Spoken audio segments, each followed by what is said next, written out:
تمہیں یوں ہر بار یقین آ جانا، تمہارے دل میں ہر بار امید کا آ جانا، اور پھر تمہارا دعائیں مانگنا اس بات کی دلیل ہے کہ اللہ کے در سے مدد جلد تم تک پہنچے گی معجزات کی صورت میں۔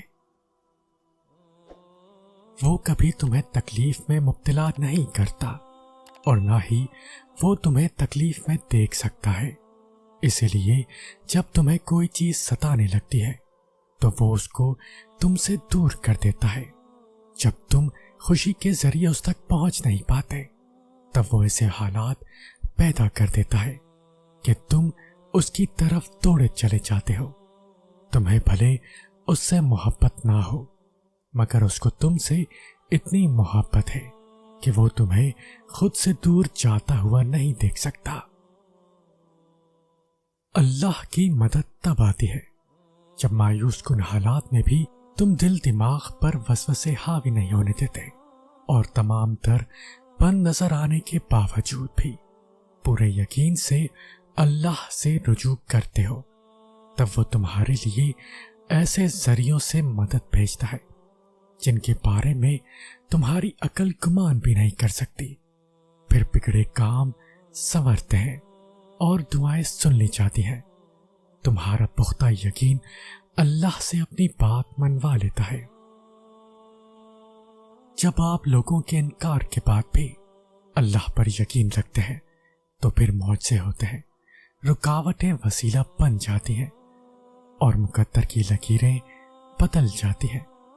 لوگوں کی ان باتوں پر دھیان نہ دیں جو آپ کو نا امید کرتی ہیں، بلکہ اپنے رب پر بھروسہ رکھیں جو ہر چیز کو ممکن کرنے پر قادر ہے۔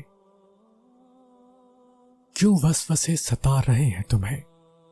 کیوں خود کو اتنی مشکل میں ڈال رکھا ہے جب تمہارا رب تم سے کہہ رہا ہے کہ ڈرو نہیں اور نہ غم کرو، یقیناً ہم تمہیں بچانے آ رہے ہیں، تو پھر بے خوف ہو جاؤ۔ جب اللہ نے کہہ دیا کہ وہ تمہیں بچانے آ رہا ہے تو کس میں اتنی جرأت کہ اس کے راستے میں کھڑا ہو سکے؟ یہ وقت آزمائش کا ہے، تمہاری آنکھیں راتوں کو گیلی ہوں گی، دل ہزار بار ٹوٹے گا، صبر آزمایا جائے گا، امتحان میں ڈالا جائے گا، لیکن یہ وقت بھی گزر جائے گا۔ ہر مشکل کے ساتھ آسانی ہے، تو یہ مشکل بس تھوڑی ہی باقی رہ گئی ہے۔ پیارے دنوں کا انتظار بس ختم ہی ہونے والا ہے، جہاں اللہ ہوگا تمہارے ساتھ۔ تہجد کی توفیق مل جانا ہے، اس کی اور اس میں مانگی جانے والی دعاؤں پر قبولیت کی نشانی ہے۔ وہ غیب سے ایسی مدد بھیجے گا کہ تم مطمئن ہو جاؤ گے۔ تم نہیں جانتے کہ اللہ نے تمہارے لیے کیا کچھ سوچ رکھا ہے، تم نہیں جانتے کہ اللہ نے تم تک تمہاری چاہت پہنچانے کے کتنے انتظامات کر رکھے ہیں، تم نہیں جانتے کہ اس دیری کے بعد تمہاری ہر اس دعا کی قبولیت ہے جو تم مانگا کرتے تھے، تم نہیں جانتے جس کی ایک تجلی سے کوہ طور راکھ ہو جائے اس کا ایک حکم کیا سے کیا کر سکتا ہے، تم نہیں جانتے کہ تمہارے خوابوں کو پورا کرنے کے لیے اس نے کیسی تدبیریں بنا رکھی ہیں، تم نہیں جانتے کہ تمہیں توڑنے میں ہی اس نے جوڑنے والے سبھی راز چھپا رکھے ہیں، تم نہیں جانتے کہ اس نے اختتام میں تمہاری رضا کو ہی تمہارا مقدر لکھ رکھا ہے۔ غم کی شدت جب تمہیں سجدے تک پہنچا دیتی ہے، ساتوں آسمانوں میں تمہاری پکار تہلکا مچا دیتی ہے، پھر کون سا غم ہے ایسا جو باقی رہ جاتا ہے جب آسمان سے فوراً تمہارے لیے مدد اتار دی جاتی ہے۔ سجدوں میں سرگوشیاں کرنا سیکھ جاؤ، یہ تو لکھ دیا گیا ہے کہ خوشی کے ساتھ غم جوڑ دیے گئے ہیں۔ بات اتنی سی ہے کہ اگر آسمان والے کے ساتھ تعلق اچھا ہو تو آنسو بہا کر سکون مل جائے گا، اور اگر آسمان والے سے ہی تعلق خراب ہو تو دل بھی بوجھل، آنسو بھی بوجھل اور زمین بھی بوجھل۔ تم دعا مانگتے رہو جب تک اللہ کی مدد آ نہیں جاتی، کیونکہ تمہارا اور زکریا علیہ السلام کا اللہ ایک ہے۔ جس نے زکریا علیہ السلام کو اولاد دے دی، عمر کے آخری حصے میں وہ تمہارے لیے بھی معجزے کرے گا۔ دعا مانگ کر بھی ڈرتے رہو گے تو لگے گا کہ قبول ہونے کا یقین نہیں ہے۔ یقین رکھو وہ ضرور کن کہے گا۔ ہر چیز بدل جاتی ہے، حالات، لوگ، وقت، جگہ، احساسات، پسند ناپسند، حتیٰ کہ ہم خود بھی، لیکن ایک چیز جو ہمیشہ ایک سی رہتی ہے وہ ہے اللہ۔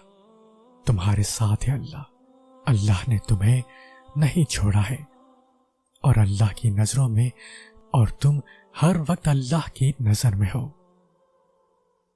یوسف علیہ السلام نے اپنے بھائی سے کہا، کچھ رنج نہ کر۔ شعیب علیہ السلام نے موسیٰ علیہ السلام سے فرمایا، اب تم نہ ڈرو۔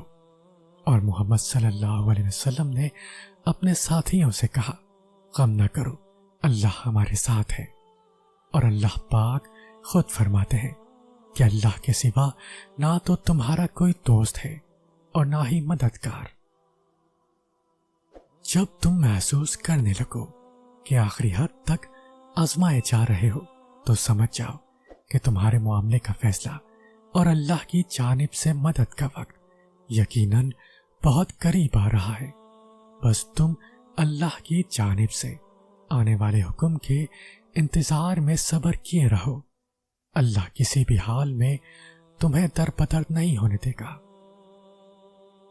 کیونکہ مدد تو اللہ کی طرف سے ہوتی ہے، جو سب کچھ کر سکتا ہے، جو چند لمحوں میں تمہاری صدیاں بدل سکتا ہے۔ مت ہارو امید، یہ تو آزمائش ہے، فقط کچھ ہی لمحوں کی۔ آزمائش کے بعد سکون کا وعدہ بے وجہ تو نہیں۔ اپنے اس تڑپتے دل کو سمجھا دو کہ اللہ کے فیصلے ہمیشہ ڈھیروں خوشیاں لاتے ہیں۔ بس تم صبر کرو اور پھر اپنے اوپر اللہ کی عنایتوں کو برستا دیکھو۔ یوسف علیہ السلام جانتے تھے تمام دروازے بند ہیں، مگر اللہ کی خاطر بند دروازے کی طرف بھاگے اور تمام دروازے ان کے لیے کھل گئے۔ اگر دنیا کے تمام دروازے تمہارے لیے بند ہو جائیں تو جان لو تمہارا اور یوسف علیہ السلام کا اللہ ایک ہے۔ جو چیز تم سے لے لی گئی ہے، ایک وقت ایسا بھی آئے گا کہ اس کی یاد تمہارے دل و دماغ سے مٹا دی جائے گی، اور عنقریب اللہ تمہیں وہ چیز عطا کرے گا جس کی تمہیں توقع بھی نہ تھی۔ ہر چیز اللہ کے ہاتھ میں ہے، اس کا بھروسہ رکھو اور مسکراتے رہو، کبھی بے سہارا نہیں رہو گے۔ آپ صلی اللہ علیہ وسلم نے فرمایا، بندے کی آزمائش اس کے دین کے حساب سے ہوتی ہے۔ اگر وہ اپنے دین میں پختہ اور مضبوط ہو تو اس کی آزمائش بھی زیادہ ہوتی ہے، اور اگر اس کا ایمان کمزور ہو تو اس کی آزمائش اسی حساب سے کم ہوتی ہے۔ بندے پر مسلسل آزمائش آ رہی ہوتی ہیں، حتیٰ کہ وہ ایسا پاک کر دیتی ہے کہ وہ زمین پر چل پھر رہا ہوتا ہے اور اس کے ذمے کوئی گناہ نہیں ہوتا۔ ہم اپنے مالک کے کرشموں کو کبھی نہیں سمجھ سکتے۔ وہ عجیب ہے، بہت آزماتا ہے، آخری حد تک لے جاتا ہے، اور پھر ایک دم سے کچھ ایسا کر دیتا ہے کہ تمام زخم ایک ساتھ بھر جاتے ہیں، یاد ہی نہیں رہتا کہ تکلیف کیا تھی۔ ہم ٹوٹیں گے نہیں تو رب العالمین سے جڑیں گے کیسے؟ جب انسان کا دل ٹوٹتا ہے تو اپنی اصل کی طرف جاتا ہے، یعنی اللہ کی جانب۔ جب تک دنیا کے دھوکے کی سمجھ نہیں آئے گی، دل نہیں ٹوٹے گا، دنیا سے دھتکارا نہیں جائے گا، تو ایک انسان اللہ کے پاس کیسے آئے گا؟ لہٰذا اللہ تعالیٰ پہلے لوگوں کی حقیقت دنیا کا فریب اس کے دھوکے دکھا کر اپنے پاس اپنے بندے کو لاتے ہیں، اور پھر جب بندہ اللہ کے در پر آتا ہے تو اسے اتنی محبت دیتے ہیں کہ اس کے تمام زخم بھر جاتے ہیں۔ تب انسان کے شعور میں ایک بات بیٹھ جاتی ہے جو وہ ہمیشہ یاد رکھتا ہے کہ آخر میں تھا اور میرا رب تھا۔